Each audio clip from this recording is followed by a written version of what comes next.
before I was even old enough to know the word toxic.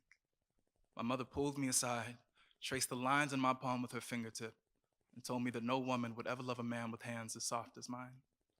She said she'll think you're lazy, said there's no hard work here, so I would go outside and rub my hands into the asphalt, hoping that this world would be my sandpaper, grinding me into something a little less boy and a little more man, because I guess even at that age, masculinity does not care who it hurts. I have never known a world that loves me while I am whole, as if when there is less of me, I am somehow worth more. Less soft, less hurt, less emotion. My first lesson about manhood came when I was 11. My father told me to cut out all of the parts of myself that make me feel too much. Men do not weep.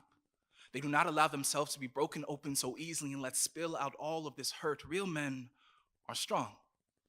So when the boy with the jackal smile told me that my shoes would look better on his feet, I remember what my father taught me. I folded my hand into fist. I molded his face into punching bag. I bought back my manhood the only way I knew how. I paid for it with blood and sweat, and I went home that day with bruised knuckles.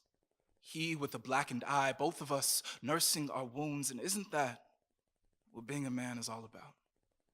Two people bolstered by testosterone and false pretenses, beating each other bloody until everyone is breaking.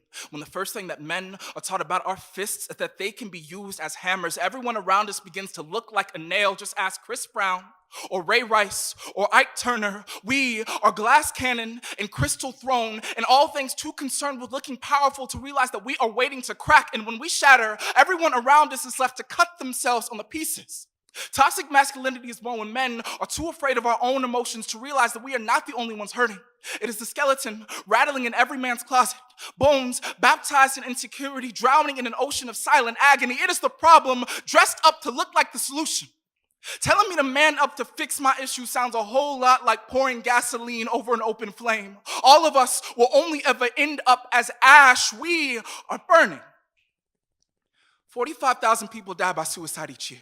4% of men who prayed their lives in almost have their wish granted, and I was almost one of them, but I refuse to be a martyr. I will not die for something so easily broken.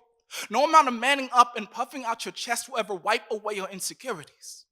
There's nothing strong about refusing to acknowledge your cracks until you are already in pieces.